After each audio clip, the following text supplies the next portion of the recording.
Welcome back, everybody. This is chapter 3, video 5. This is hopefully our last video that we have to look at associated with this chapter, and we are now on market analysis. Now, there are 3 states to every market, right? When I ask you what is the state of the following market, I'm asking you to tell me whether it is a shortage, a state of shortage, a state of equilibrium, or a state of surplus. There are 3 of them. The way we figure out a market, what it is, the state of a market, is we deduct the quantity demanded from the quantity supplied. So you're looking at a supply curve and a demand curve. See, in each one of these, a supply curve, a demand curve. Over here as well, supply and demand. Where the price happens to fall in relationship to the equilibrium tells you what's really going on in this market. Now let's start with equilibrium. In equilibrium, when you do quantity supplied minus quantity demanded, you actually get a 0 because they are equal. So let's assume this price is $20 and let's assume this quantity is 100 units.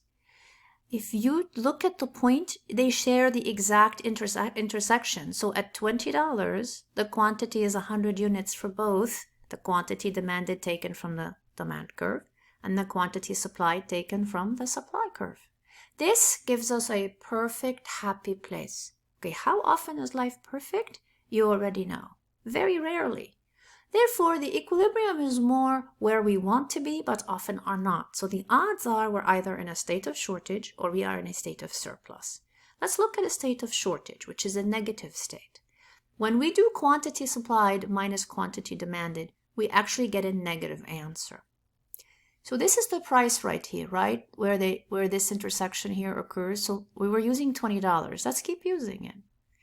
Let's assume that right here, which is the quantity supplied. You see how this is the supply curve? Sometimes a student will say, how do I know what point is which point is which? Where did you pull it from? If you're pulling this point here from the supply curve, this minuscule b, down here is your quantity. Let's say this quantity down here is 100 units. And let's say the majuscule, the big B, the capital B, is 300 units. Well then, because the price is too low, because this is the equilibrium price, right? The equilibrium price, we said we're using 20 just to use it. Down here, let's say this is $12 because it's lower than 20. So if this is 20, this is lower than 20. If you're not sure what I'm talking about, go back to the graphing. The basics, especially the ones where I hand draw things, because I point all this out to you step by step as well as I construct it. So this is $12 right here. Too low. Because this price is too low, the seller is not providing enough, because remember with the law of supply, the lower the price, the less the seller wants to provide. But the lower the price, the more the buyer wants to purchase.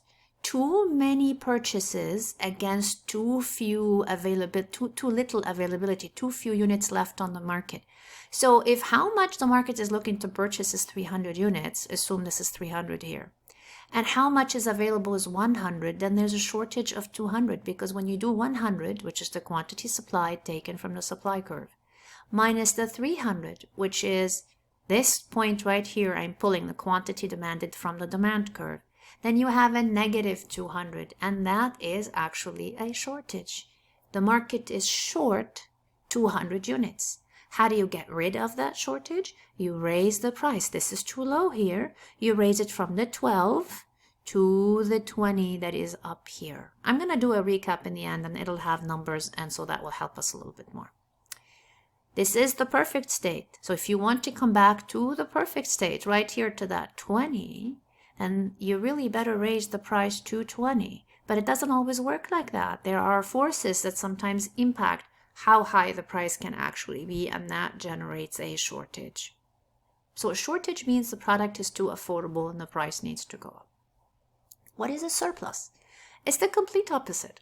When you deduct the quantity demanded from the quantity supplied, you end up with a positive result. The final answer is plus. The market is over by a certain amount of units. Now, if a shortage is below the equilibrium, it lives in this triangle right here, right? So any 2 points here is a shortage. Same thing here. Any 2 points, it could have been these 2 points, these 2 points, any 2 points. It's just that we're looking at these particular points in this graph. In this one, we're looking at these 2 points right here, right? The red and the blue. So what I like about this one is the colors help us a little bit. So what we're looking for is that this is our price again. This is the perfect place. This is the equilibrium. This is the happy place. But where is the price? The actual price is up here, not down here. So if the perfect price is 20, this is more than 20. This is maybe like 25. Well, at 25, the price is too high. It has to come down.